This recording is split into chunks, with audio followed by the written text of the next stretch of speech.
आज हम लोग बात करेंगे नरेशन।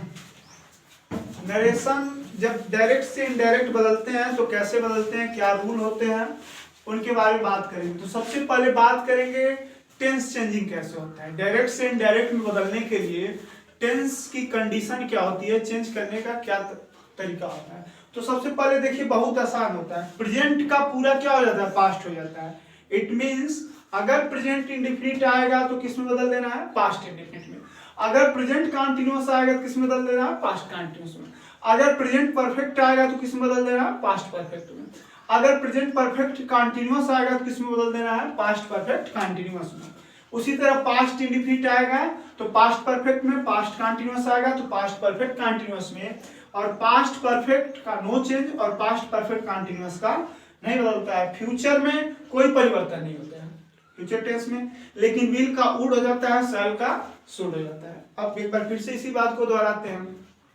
आप लोगों ने जो ब्लैक बोर्ड व्हाइट बोर्ड पे लिखा हुआ है उस पे ये लिखा हुआ है कि टेंस चेंजिंग कैसे करना है। तो टेंस चेंजिंग के लिए क्या करना है, हमको ये बस ध्यान देना है जितना प्रेजेंट का पार्ट होता है, indefinite, continuous, perfect, perfect continuous, सबको हम क्या कर रहे हैं, पास्ट में बदल रहे हैं। अगर वो प्रेजेंट इंडेफिनिट है तो किस में बदलना है, पास्ट इंडेफिनिट। अगर वो प्रेजेंट कंटीन्यूअस है तो किस में बदल देना है, पास्ट कंटीन्यूअस में। अगर वो प्रेजेंट परफेक्ट है तो किस में बदल देना है, पास्ट परफेक्ट में। अगर वो प्रेजेंट परफेक्ट कंटीन्यूअस है तो किस में बदल देना है, पास्ट परफेक्ट। तो प्रेजेंट का क्या हो जाता है, टोटल पास्ट हो जाता है। अब बात आती है पास्ट में क्या करते हैं। तो पास्ट का पास्ट में ही बदलता है, ये ध्यान देना है। प्रेजेंट का तो पास्ट हो जाता है, लेकिन जब पास्ट करते हैं तो पास्ट का पास्ट में ही बदलते हैं। बस ये ध्यान देना है, जब पास्ट इंडेफिनिट आता है तो पास्ट परफेक्ट बदलते हैं, और जब पास्ट कंटीन्यूअस आता है तो पास्ट परफेक्ट कंटीन्यूअस बदलते हैं। और फिर बात करेंगे कि ये दोनों क्या होते हैं, तो ये दोनों चेंज नहीं होते हैं। यहाँ पे लिखा हुआ है पास्ट परफेक्ट नहीं बदलता है, पास्ट कंटीन्यूअस नहीं बदलता है। इट मीन्स पास्ट परफेक्ट और पास्ट परफेक्ट कंटीन्यूअस का इनडायरेक्ट फॉर्म नहीं बनता है। अब बात करते हैं, प्रेजेंट बदल लिया आप, पास्ट बदल लिया आप, अब बात आएगी फ्यूचर में क्या होता है। तो फ्यूचर में आपको इतना बस ध्यान देना है, इसमें जो टेंस है वो वही में लिखा जाएगा। अगर फ्यूचर इंडेफिनिट है तो फ्यूचर इंडेफिनिट में लिखा जाएगा, अर्थात कोई परिवर्तन तो नहीं होता है। लेकिन क्या होता है, विल जब आएगा तो क्या लिख देना है, शुड लिख देना है, वुड लिख देना, सॉरी। और शैल जो आएगा तो क्या लिख देना है, शुड लिख देना है। कहने का सेंस ये है कि आपको पता है जब फ्यूचर की कंडीशन अप्लाई होती है तो उसमें क्या आता है, विल शैल तो आता ही है। अगर फ्यूचर इंडेफिनिट है तो विल शैल आएगा, फ्यूचर कंटीन्यूअस है तो विल बी शैल भी आएगा, फ्यूचर परफेक्ट है तो विल हैव शैल हैव आएगा, फ्यूचर परफेक्ट कंटीन्यूअस है तो will have been shall have been आएगा। तो आपको बस क्या करना है, विल जब भी आएगा तो वुड बदल देना, शैल आएगा तो शुड बदल देना। इस तरह से आपका टेंस चेंजिंग हो गया। एक बात और ध्यान देना है कि क्या करते हैं, किसमें टेंस बदलेगा और किसमें नहीं। तो अभी आगे सिखाऊंगा रिपोर्टिंग वर्ब क्या होता है, रिपोर्टेड स्पीच क्या होता है। तो जब भी अगर रिपोर्टिंग वर्ब, पहले तो ध्यान देना, रिपोर्टिंग वर्ब जब भी रिपोर्टिंग वर्ब प्रेजेंट में होगा या पास्ट में, फ्यूचर में होगा, सॉरी प्रेजेंट में होगा और फ्यूचर में होगा, तो हम क्या करेंगे, ये टेंस चेंजिंग रूल अप्लाई नहीं होगा। उसके लिए टेंस में कोई परिवर्तन नहीं होने वाला है। अगर मान लीजिए से हो, सेज हो, विल से हो, हैज लगा हो, ये सब क्या है, विल लग गया तो आपको पता है फ्यूचर की कंडीशन है। अगर हैज लग गया तो आपको पता है प्रेजेंट की कंडीशन है। से आ गया, सेज आ गया, अगर ऐसी स्थिति बन रही है तो आपको क्या करना है, टेंस में कोई परिवर्तन नहीं करना है। अगर बात वही सेड की आए तो सेड मतलब क्या होता है, से का सेकेंड फॉर्म क्या होता है, सेड होता है।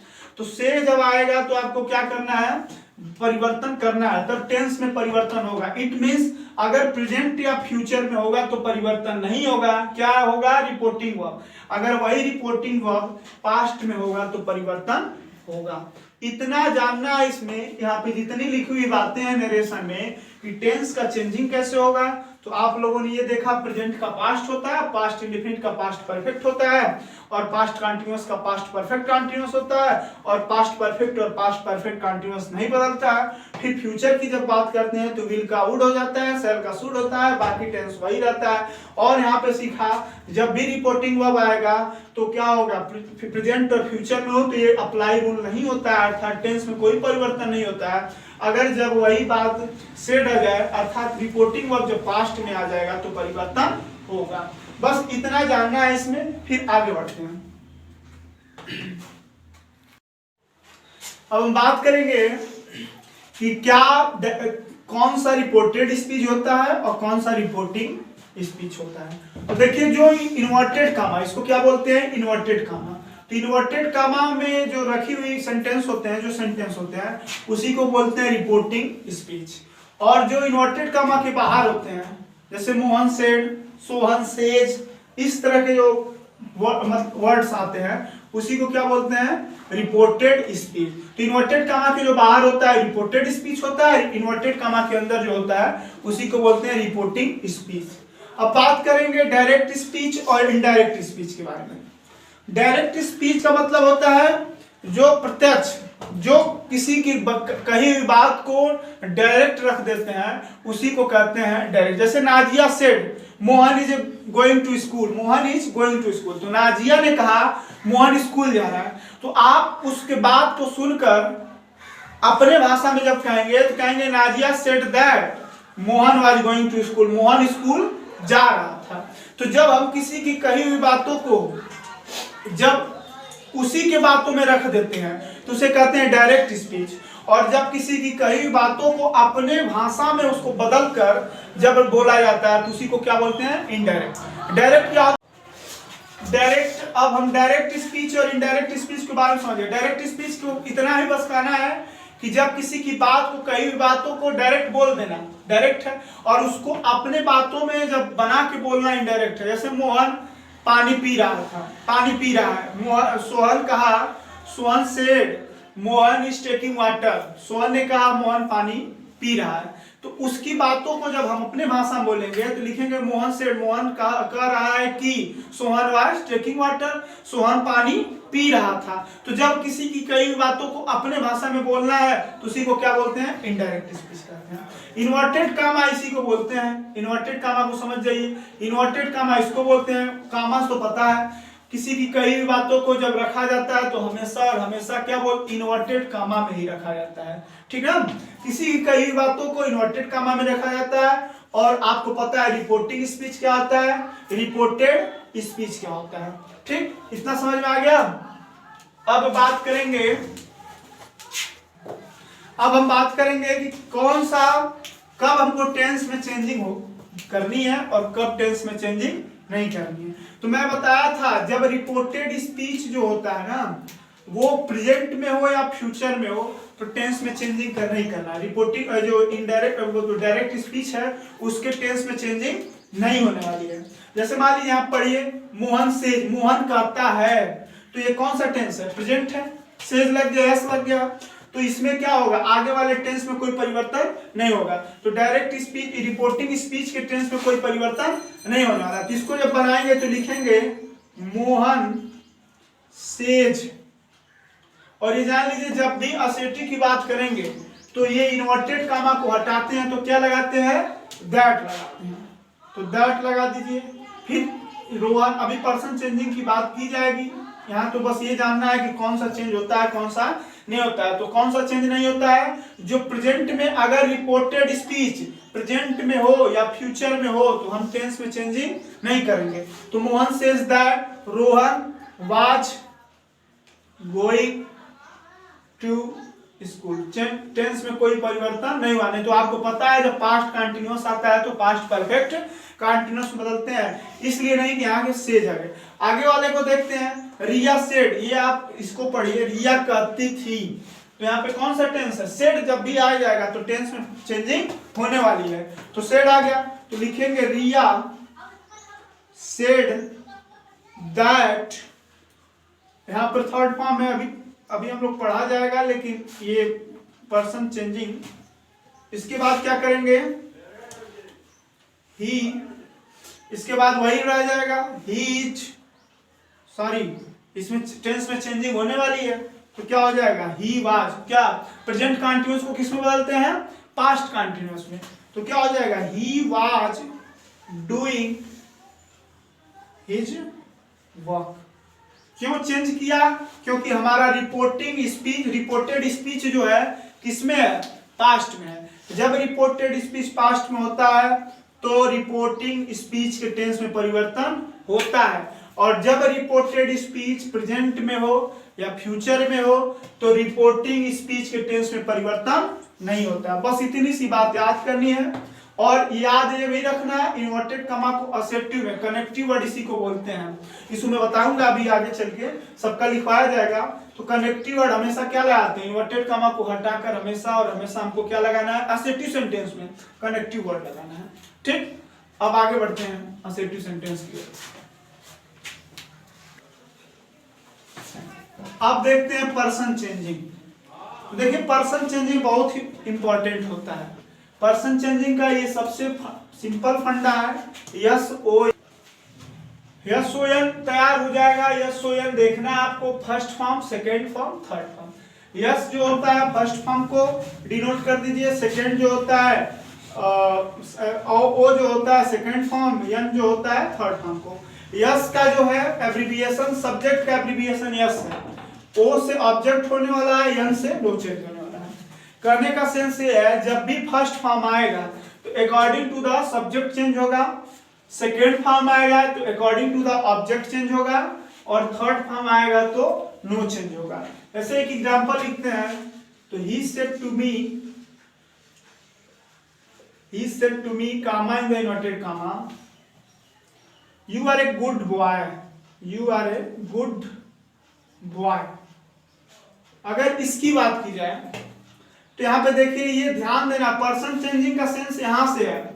अगर रिपोर्टिंग स्पीच का जो सब्जेक्ट है उस पे डिपेंड करता है, तो ये कौन सा आपको ये पता होना चाहिए कि सेकंड पर्सन क्या होता है, फर्स्ट पर्सन क्या होता है, थर्ड पर्सन क्या होता है। जैसे आई और वी क्या होता है, फर्स्ट पर्सन होता है। यू क्या होता है, सेकंड पर्सन होता है। और ही सी इट जो होता है, दे क्या होता है, थर्ड पर्सन होता है। तो उसके अनुसार आपको क्या है, यू है, तो you know that already you जो है सेकंड पर्सन है। क्या है, सेकंड पर्सन। तो अब यहाँ पे अब बात करेंगे सब्जेक्ट और ऑब्जेक्ट क्या होता है। तो आपको ये ध्यान देना है, इसमें ये जो रिपोर्टेड स्पीच होता है उसका जो ये वाला टर्म होता है, इसी को क्या बोलते हैं, सब्जेक्ट। और सेड टू के बाद जो आता है उसी को क्या बोलते हैं, ऑब्जेक्ट बोलते हैं। तो ये ध्यान दीजिए, बस इतना आपको ध्यान देना है। अगर आपका सेकंड पर्सन है तो किसके अनुसार बदलेगा, ऑब्जेक्ट के अनुसार बदलेगा। अगर यहाँ फर्स्ट पर्सन रहता तो किसके अनुसार बदलता, सब्जेक्ट के अनुसार बदलता। और अगर यहाँ पे थर्ड पर्सन रहता अर्थात ही सी इट रहता, दे रहता, कोई नेम रहता, तो कोई चेंजिंग नहीं है, वही नाम उतार देते हैं। समझ में आ रही मेरी बात। तो ये अगर बनाना होगा तो आप लिखेंगे ही, सेड टू है तो टोल्ड लिखेंगे, सेड टू को टोल्ड मी हो जाएगा। आपको पता असेटिव सेंटेंस इन्वर्टेड कमा को हटाकर दैट लगाते हैं, तो यहां हो जाएगा दैट। उसके बाद बात करेंगे दैट के बाद you are going to school, तो यू है तो आपको पता है मी के अकॉर्डिंग क्या हो जाने वाला है, आई।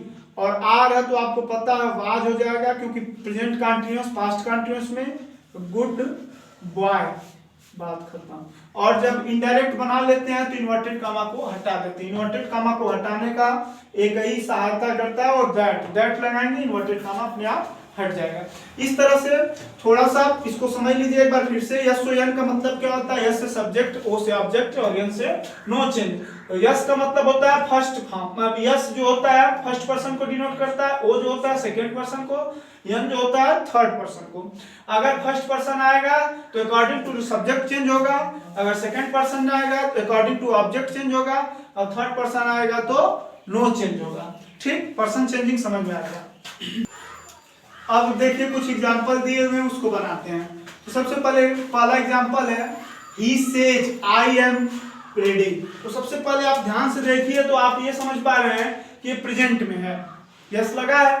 तो ही सेज वह कहता है आई एम रेडी, मैं तैयार हूं। तो आप उसको क्या बताए हैं कि अगर कभी भी जब रिपोर्टेड स्पीच जो है आपका प्रेजेंट में होगा या फ्यूचर में होगा तो टेंस में चेंजिंग नहीं होगा। तो आप ऐसे लिखेंगे ही सेज, इन्वर्टेड कॉमा को हटाते हैं तो दैट लगाते हैं, किसके लिए, असेटिव सेंटेंस के लिए। तो दैट आई है, आई एम हो जाएगा क्या, रेडी। अब यहां पे बात करेंगे दूसरा, the children says we are ready. तो यहाँ पे देखिए थोड़ा सा यहाँ ध्यान दीजिए, फर्स्ट पर्सन है ना, तो ही के अकॉर्डिंग क्या हो जाएगा, यहाँ पे भी ही लिख देंगे, कोई प्रॉब्लम नहीं होने वाली है। ही, तो ही आर, आई एम रेडी, तो ही आर रेडी हो जाएगा, ही इज रेडी होगा, सॉरी आज गलती बहुत हो रहा है ना। द चिल्ड्रेन से, अब आप सोचेंगे क्यों यहाँ यस नहीं लगा, क्योंकि प्लूरल है, और आप याद कीजिए जब प्रेजेंट में पढ़ाया जाता है तो he she it and singular noun के साथ यस लगाया जाता है, और आई भी दे यू और प्लूरल नाउन के साथ यस नहीं लगाया जाता, वर्ब का फर्स्ट फॉर्म ही रखते हैं। इसको बनाएंगे तो द चिल्ड्रेन से दैट लिख लेंगे। फिर यहाँ फर्स्ट पर्सन है तो सब्जेक्ट के अनुसार क्या हो जाएगा, चिल्ड्रेन है तो चिल्ड्रेन के अकॉर्डिंग क्या हो जाएगा, दे, प्लूरल है तो दे होगा, सिंगुलर रहता तो ही रहता, और दे के साथ क्या लगता है, आर, फिर क्या हो जाएगा, रेडी। अब थोड़ा सा ये ध्यान देना, टेंस में चेंजिंग क्यों नहीं हो रहा है, तो क्योंकि ये प्रेजेंट में है, अगर यही पास्ट में रहता तो टेंस में चेंजिंग करते हैं। अगला है Sita says to me, Sita ने मुझसे कहा आई शैल हेल्प यू, मैं आपकी मदद करूंगी। तो यहाँ पे ये है, आपको ये ध्यान देना है। अब देखिए बात यहाँ आती है, जब भी सेज टू आए तो उसको किस में बदलना है, टेल्स में, और जब सेज टू आएगा तो उसको किस में बदलना है, टेल में बदलना है। तो यहाँ पे क्या हो जाएगा, सीता टेल्स, जब ऑब्जेक्ट आएगा तो टेल्स में लिख देना है, टेल्स मी दैट, आई है फर्स्ट पर्सन के अकॉर्डिंग बदलेगा, तो फर्स्ट पर्सन सीता है तो क्या हो जाएगा, सी, और क्या हो जाएगा, शैल है, और आपको पता है कि जब भी प्रेजेंट या फ्यूचर में हो तो टेंस की चेंजिंग नहीं होने वाली इधर, तो सी के साथ क्या लग जाना है, विल लग जाना है, आई के साथ शैल, तो सी के साथ विल हेल्प यू, हाँ सॉरी यहाँ पे क्या हो जाएगा, मी हो जाएगा, क्या हो जाएगा, ये भी टेंस चेंजिंग होगा अकॉर्डिंग टू दिस, आई के साथ यू था तो सी के साथ मी हो जाएगा। अब बात करेंगे Rita said Mohan has done well. अब यहाँ पे ध्यान देना है थोड़ा सा कि रिपोर्टिंग जो स्पीच है वहां पे क्या आ गया है, पास्ट आ गया है, रीता सेड, तो सेड आ गया है तो आप यही लिखेंगे, ऑब्जेक्ट नहीं है तो सीधा रीता सेड लिखेंगे, उसके बाद दैट लगा लेंगे। अब यहाँ पे बात करेंगे पर्सन चेंजिंग की, तो मोहन है तो मोहन है खुद, जब थर्ड पर्सन रहेगा तो नो चेंज होता है अकॉर्डिंग टू पीछे बताएं अभी, तो क्या हो जाएगा, मोहन का मोहन लिखेंगे। हैज है तो याद कीजिए जब पास्ट में होगा तो चेंजिंग होगा टेंस में, तो हैज है तो आप पढ़े हैं प्रेजेंट परफेक्ट को किसमें चेंज करते हैं, पास्ट परफेक्ट में, तो क्या हो जाएगा, हैड डन, थर्ड फॉर्म है तो डन विल, वर्ब भी उसी तरह लगेगा जिस टेंस में चेंज करेंगे। इस तरह से हमारा असेर्टिव सेंटेंस यहाँ तक हो गए। थोड़ा और एग्जांपल अभी इस पे और बात करते हैं एग्जांपल पे। अब एक और एग्जांपल यहाँ पे है, अगर इसके साथ सेड के साथ ऑब्जेक्ट आएगा तब क्या करेंगे, तो देखिए ही सेड टू मी, तो क्या हो जाएगा, ही सेड, जब सेड के साथ ऑब्जेक्ट आएगा तो टोल्ड में बदलना है। जिस तरह सेज के साथ ऑब्जेक्ट आ रहा था तो टेल लिख रहे थे, सेज आ रहा था तो सेज के साथ ऑब्जेक्ट आ रहा था तो टेल्स लिख रहे थे, उसी तरह सेड टू के साथ सेड टू आएगा तो क्या लिखेंगे, टोल्ड लिखेंगे, टोल्ड मी हो गया। दैट लगा देंगे, असेप्टिव है तो ही है, थर्ड पर्सन है तो कोई चेंज ही नहीं होने वाला है। अब आपको बात करना हैज है तो ये क्या है, प्रेजेंट परफेक्ट है तो किस में बदल देंगे, पास्ट परफेक्ट में, हैड हो जाएगा, एक ही हेल्पिंग वर्ब होता है पास्ट परफेक्ट का, हैड हो जाएगा, डन वेल हो जाएगा। अब यहां तक आप बात कर चुके हैं। अब हम बात करेंगे कैन आएगा तो क्या करेंगे, कुड आएगा तो क्या करेंगे, इस तरह से। अब बात करेंगे कैन कुड, देखिए कैन का पास्ट हो जाता है, कोई भी आएगा ना उसका हमको पास्ट लिखना है, तो कैन आएगा तो कैन का पास्ट क्या होता है, कुड, पढ़े हैं। मे आएगा तो माइट, अगर should must ought to would आएगा तब क्या करेंगे, तो ये नो चेंज होता है, ये क्या हो जाते हैं, नो चेंज। इट मीन्स अगर शुड आएगा तो शुड ही लिखना है आपको, मस्ट आएगा तो मस्ट ही लिखना है, ऑट टू आएगा ऑट ही, वुड आएगा तो वुड ही लिखना है, लेकिन कैन आएगा तो कुड लिखना है, मे आएगा तो माइट लिख देना है, बस इतना ध्यान देना है। अब बात करेंगे जब यूनिवर्सल ट्रूथ आएगा, हिस्टोरिकल फैक्ट आएगा, हॉबीज आएंगी, तो इन सब को क्या करना है, इन सब के लिए क्या करते हैं। इसमें एक और बात ध्यान देनी है आप लोगों को कि जब सदा सत्य रहने वाली बात कही जाए, ऐतिहासिक कोई घटना का जिक्र किया जाए, आदत संबंधी बात कही जाए या मुहावरा कोई हो तो हम उसमें टेंस में कोई परिवर्तन नहीं करते हैं, ज्यों का त्यों लिख देना होता है। ऐसे मान लीजिए कर मोहन सेठ कामागम 2 and 2 make 4, तो एक सत्य है, 2 और 2 मिलके 4 होते हैं, ये ट्रली है, यूनिवर्सल ट्रूथ है। जब यूनिवर्सल ट्रूथ आएगा तो आपको कोई चेंजिंग नहीं करनी है, सेड लिखना है, इन्वर्टेड कॉमा को हटा के दैट लिखना है, फिर वही लिख देना है 2 and 2 make 4, एक ज्यों का त्यों लिख देना है, कोई चेंजिंग नहीं करना है क्योंकि यूनिवर्सल ट्रूथ है। अगला है Riya said the dog barks at the stranger, ये भी आपका आदत संबंधी बात है। जब हॉबीज की बात की जाएगी तो भी ज्यों का त्यों लिखना है। कुत्ता अजनबियों पर भौंकता है, ये सही है, तो आप लिखेंगे Riya said that the dog barks at the stranger, इस तरह से हो गया आपका। अगला है रोहन से टीट फॉर टैट, ये एक तरह से प्रोवर्स है, एक तरह से प्रोवर्स है। इस तरह से रोहन से टीट फॉर टैट एक क्या है, प्रोवर्स है। तो प्रोवर्स क्या है, जैसे को तैसा, तो वहां पर भी आपको वही ज्यों का त्यों लिखना है क्योंकि मैं लिखा हूं कि जब भी मुहावरा आता है तो वही लिखते हैं। तो रोहन सेड हो जाएगा, दैट लिखिए, फिर क्या लिख दीजिए टीट फॉर टैट, इस तरह से हो गया। तो आपको बस इतना ध्यान देना है, जब कभी भी यूनिवर्सल ट्रूथ आ जाए और हिस्टोरिकल फैक्ट आ जाए, प्रोवर्स आ जाए, हॉबीज आ जाए, अर्थात सरासत्य ऐतिहासिक घटना, आदत संबंधी मुहावरा होगा, तो हमको क्या करना है, रिपोर्टिंग स्पीच के टेंस में कोई परिवर्तन नहीं करना है, कहीं पर भी कुछ नहीं परिवर्तन करना है, सिर्फ ज्यों का त्यों लिख देना है। इस तरह से असर्टिव सेंटेंस हम लोगों का समाप्त हो गया।